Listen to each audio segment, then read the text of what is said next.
ہمارے معاشرے میں یہ بات اکثر کہی جاتی ہے کہ ایک عورت مرد کے بنا ادھوری ہے۔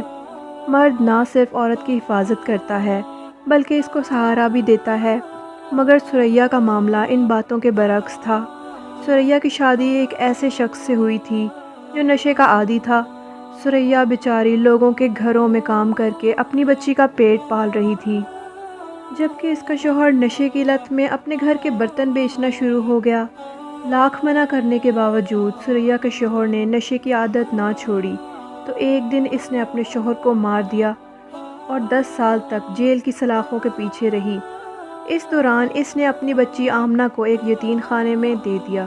10 سال بعد جب وہ جیل سے رہا ہوئی تو اپنی بچی سے ملنے یتیم خانے گئی۔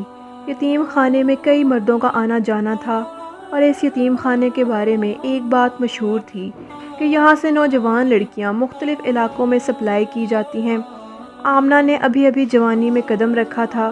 اسی خطرے کے پیش نظر وہ آمنہ کو یتیم خانے سے ایک کرائے کے گھر میں لے آئی۔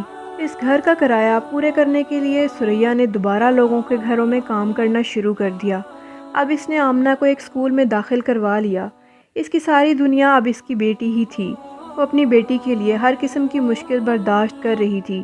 ایک محلے کا لڑکا جس کا نام سلیم تھا، اس نے اپنی اس خواہش کا اظہار کیا کہ میں آپ کا سہارا بننا چاہتا ہوں، مگر ثریا نے اسے صاف انکار کر دیا کہ مجھے کسی مرد کے سہارے کی ضرورت نہیں ہے۔ مگر اس نے بار بار ثریا کو پیغام بھجوایا کہ میں آپ سے شادی کرنا چاہتا ہوں۔ ثریا اس لڑکے پر حیران تھی کہ مجھ سے عمر میں اتنے سال چھوٹا مجھ سے کیوں شادی کرنا چاہتا ہے۔ ثریا کی عمر 40 سال تھی جبکہ سلیم صرف 24 کا تھا۔ آخر کار ثریا اس کی ضد کے آگے مجبور ہو گئی اور اس لڑکے سے نکاح کر لیا۔ شادی کے 1 سال تک سب ٹھیک چلتا رہا، مگر اس کے بعد سلیم کو مالی خسارہ ہونے لگا، حتیٰ کہ اس نے اپنا رکشہ بھی بیچ دیا۔ مگر ثریا نے اسے پھر بھی تسلی دی کہ وقت ایک جیسا نہیں رہتا، سب ٹھیک ہو جائے گا۔ سلیم ایک دکان پر سیلز مین کی نوکری کرنے لگا۔ وہ صبح کو جاتا اور شام کے وقت گھر واپس آ جاتا۔ ایک دن ثریا دوپہر کو گھر میں آئی تو اس نے دیکھا کہ آمنہ کچھ پریشان سی ہے۔ ماں کے پوچھنے پر بیٹی نے کچھ بھی نہ بتایا اور بہانہ کیا کہ میرے سر میں درد ہے، مگر ثریا کو پھر بھی تسلی نہ ہوئی۔ جب بھی ثریا کام کاج سے گھر واپس آتی تو آمنہ کو پریشان پاتی۔ ایک دن اپنی بیٹی کی پریشانی میں گھر جلدی واپس آئی تو سلیم کو گھر میں پایا۔ سلیم نے جب اچانک ثریا کو دیکھا تو بوکھلا سا گیا اور کہنے لگا کہ میں اصل میں اپنا بٹوا گھر بھول گیا تھا۔ یہ کہتے ہوئے وہ باہر چلا گیا۔ ثریا کافی حد تک معاملے کو سمجھ چکی تھی۔ اس نے آمنہ سے پوچھا کہ سچ سچ بتاؤ یہ ادھر کیوں آیا تھا۔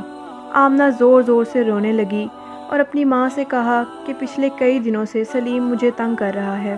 میں اسکول سے جیسے ہی واپس آتی ہوں تو یہ شخص دکان سے ادھر آ جاتا ہے، مجھے چھونے کی کوشش کرتا ہے اور مجھ سے عجیب و غریب باتیں کرتا ہے۔ اگلے دن ثریا بہت جلد گھر واپس آ گئی اور کمرے میں ایک جگہ چھپ کر بیٹھ گئی۔ جب آمنہ اسکول سے واپس آئی تب کچھ ہی دیر بعد سلیم گھر آیا اور آمنہ سے کہنے لگا کہ ضد نہ کرو اور میرا کہا مان لو، میں کسی کو کچھ نہیں بتاؤں گا، البتہ اگر تم نے میرا کہا نہ مانا تو پہلے تمہاری ماں کو مار ڈالوں گا، پھر تجھے مار دوں گا۔ یہ سن کر ثریا سلیم کے سامنے آ گئی اور سلیم سے جھگڑنے لگ گئی۔ ثریا نے ایک ڈنڈا سلیم کے سر میں مارا اور وہ بے ہوش ہو کر گر پڑا، مگر ثریا اسے مارتی رہی حتیٰ کہ وہ مر گیا۔ ثریا کو فکر ہونے لگی کہ اب لاش کو کہاں چھپاؤں۔ وہ لاش کو باہر کوڑے میں نہیں پھینک سکتی تھی کہ پورا محلہ سلیم کو جانتا تھا۔ اچانک اس کے دماغ میں ایک ترکیب آئی۔ اس نے ایک ٹوکا اٹھایا اور لاش کے ٹکڑے ٹکڑے کرنے شروع کر دیے۔ گوشت کو ایک دیگچی میں ڈالا اور اسے پکانا شروع کر دیا، پھر اس سالن کو باہر کوڑے میں پھینک دیا، مگر کوڑے سے ایک گزرتے ہوئے آدمی نے انسانی انگلی دیکھ لی اور پولیس کو بتا دیا۔